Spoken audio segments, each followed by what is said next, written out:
All right, so you want a better IELTS score, huh? Well, guess what? We're about to take a deep dive into something that might surprise you.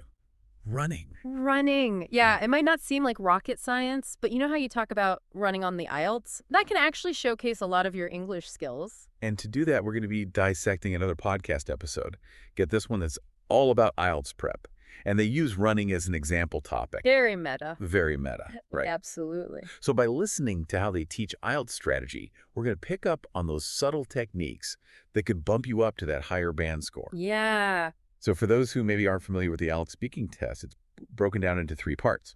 Part 1 is where they hit you with those everyday questions, and that's where this running theme comes in. Yeah, for sure. The podcast kicks off with a very common Part 1 question. Do you like running? Now, it seems simple, but how you answer can make a big difference. Yeah. They give a basic answer, like, yeah, it keeps me fit and helps with stress. But then they take it up a notch. They suggest adding a personal anecdote. Why do you think they do that? Why? I mean, the IELTS isn't just about what you know. It's about how you communicate. Right. And a story, even if it's short, makes your answer way more engaging and memorable for the examiner. You know, it's like you're saying, hey, I'm not just reciting facts here. I actually connect with this topic. You're a human being. Yeah, I'm a human. I'm relatable. Exactly. You're relatable. You're genuine. Yeah. And that makes you stand out. It's Right. also going to, demonstrate your ability to structure a response that goes beyond just a simple yes or no. Totally. The next question is, how often do you go running? And you could just say, twice a week and be done with it. Right. But this is just getting a little bit more specific, like mentioning what time of day you run or the duration of your runs. Yeah, so you could say, I usually go for a 30-minute run 3 times a week, usually in the mornings before work. Something like that. Yeah. So it's all about showcasing that you can, provide details and elaborate on your answers. Exactly. But again, it's not about memorizing the specific answer. It's more about the strategy behind it. Right. So, think about how you can apply that to other topics as well. And they also recommend adding a little reflection to your answer, like acknowledging that maybe you don't always stick to that schedule, Life gets in the way. Life gets in the way. Exactly. Yeah, It's about showing that you're self-aware. that's a good point. It's like saying, hey, I'm realistic here. I'm not some superhuman runner who never misses a workout. Which, let's be real, Most of us most of us are not. aren't. Yeah. So yeah, that touch of honesty can make you more relatable to the examiner. Like you're not just trying to give a perfect robotic answer. It's very authentic. Yeah. Yeah. Okay, next running question they tackle. What are the benefits of running? This is where you can really shine with your vocabulary. Yes, vocabulary is key. You want to use a variety of words and phrases to show off your language skills. They suggest mentioning things like cardiovascular health endurance, stress relief, but they also go a step further. You got to personalize it. Yes, personalize it. Don't just list the benefits like you're reading a textbook. Right. Talk about how running actually makes you feel. Exactly.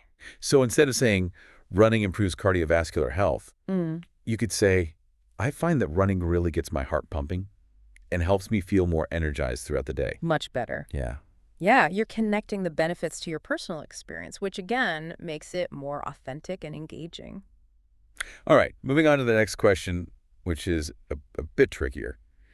Do you prefer running indoors or outdoors? Yeah, that's a good one. The key here, according to the podcast, is to express a clear preference while acknowledging the benefits of both. So it shows you can think critically and weigh different perspectives. So you could say something like, I generally prefer running outdoors because I enjoy being in nature, but sometimes I'll use a treadmill during the winter months when it's too cold or icy to run safely outside. Perfect. Yeah.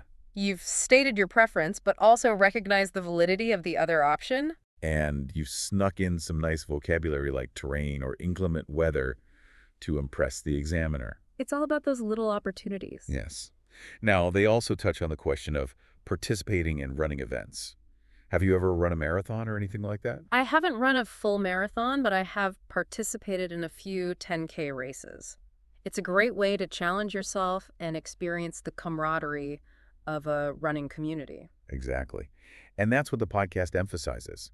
Sharing a personal experience, whether it's, a charity fun run or a local race. Right. And they suggest focusing not just on the physical aspect, but also the emotional and social aspects. So the feelings, the connections you make. Yeah, so you could talk about, the sense of accomplishment you felt after crossing the finish line, the friendships you formed during training, or even the motivation it gave you to maintain a healthy lifestyle. It's really about showing the examiner that running is more than just a physical activity for you. Right. It's something that has enriched your life in meaningful ways. And those personal touches can really make your answers stand out and create a lasting impression on the examiner. For sure.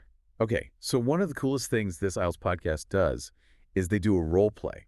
Like, we get to be flies on the wall during an actual speaking test. Yeah, I love that. They pretend to be both the examiner and the test taker, and they run through a whole bunch of questions. It's great. Let's focus on one question that they tackled in this role play. Why do you think running is such a popular activity for so many people? Okay. I was actually really impressed with the answer that the test taker gave in the podcast. Yeah. They hit on points like accessibility, health benefits, stress relief, and even like the social aspect of running, with groups and stuff. That's good coverage. Yeah. And now look, I know what you're thinking. Don't memorize it. Don't memorize this answer. The point here is not the content, it's the structure. Right. They hit on multiple reasons. They elaborated on each point, and they use specific examples to support their claims. Yeah, it's like a mini essay. It's like a mini essay right there in the speaking test. But it felt so natural, It It did. didn't sound like they were reciting a memorized speech. Yeah, and that's the balance that you want to strike. Yeah. Be prepared with ideas and vocabulary, but be able to deliver it in a way that feels genuine and spontaneous. Absolutely. Okay, let's switch gears a little bit and talk about some of the meta tips that this IELTS podcast shared. These are like those golden nuggets of wisdom that can really help you with any Part 1 topic, not just running. I love meta tips. Yeah, and they're actually valuable beyond the IELTS, too. It's really about becoming a more effective communicator overall. 100%. Okay, so first up, they emphasize fluency. Basically, it's about speaking smoothly and naturally without those awkward pauses or the ums and the ahs. Right, like think about it. When someone speaks fluently, it's just easier to follow their train of thought. Right, you're not distracted by them searching for words or, Exactly. hesitating. It projects confidence. Yes, like you know what you're talking about, Yeah. and you're comfortable expressing yourself. And that confidence can really make a big difference in how the examiner perceives you. Totally. They also talk about extending your answers. It's so tempting to give those short one-word answers, especially when you're nervous. It is, but the more you elaborate, the more you demonstrate your language skills. Right. So instead of just saying, I like running because it's good exercise, you could say, I enjoy running because it's a great way to stay physically fit, relieve stress, and clear my mind. I find that after a run, I feel more energized and focused. That's much better. Yeah. Yeah, you've taken a very basic answer and you've turned it into something much more compelling and informative. And you snuck in some nice vocab along the way. Always got to get that vocab in. Which brings us to the next tip, incorporating topic-specific vocabulary.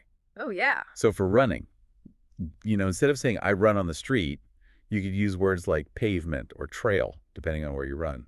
Right. It just shows the examiner that you have a wide range of vocabulary and that you Wow. know how to use it appropriately. And it's not just about using like big fancy words for the sake of it. No, it's about choosing the most precise and accurate language. To convey your meaning. Exactly. And that's important in any form of communication, whether you're writing an email, giving a presentation, or even just having a casual conversation.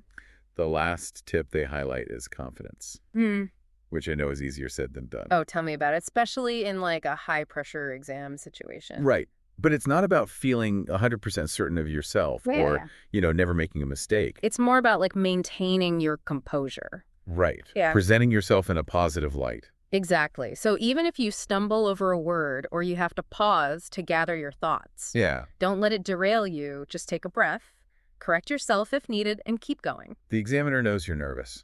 I mean, they get it. Oh. They're not looking for perfection. They're looking for your ability to communicate effectively, Yeah. even under pressure. And sometimes a little bit of vulnerability can actually make you more relatable. Yeah, It shows that you're human. exactly.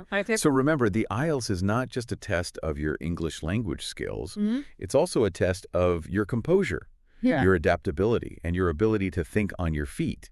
So we've covered a lot of ground here from specific running vocabulary to those all-important meta tips for acing the IELTS speaking test. It's been a good run. It has been a good run, But what's cool is that, these strategies actually go way beyond just the exam. Yeah. They can really help you become a more confident and effective communicator in any situation. Absolutely. Whether you're giving a presentation at work or, just chatting with new people at a party, Ordering a coffee. even ordering a coffee. Right. It's all about being, clear, concise, and engaging in your communication. 100%. Okay, but before we wrap up, I want to touch on something that the IELTS podcast brought up that I thought was really interesting. Okay. They focused almost entirely on the, positive aspects of running. So, Like all the good stuff. benefits. The benefits. Right. And while that's great, especially in the context of the IELTS, Yeah. it's also important to acknowledge that not everything about running is, sunshine and rainbows. It's not always easy. It's not always easy. Right. So our final thought-provoking question for you, dear listener, is this.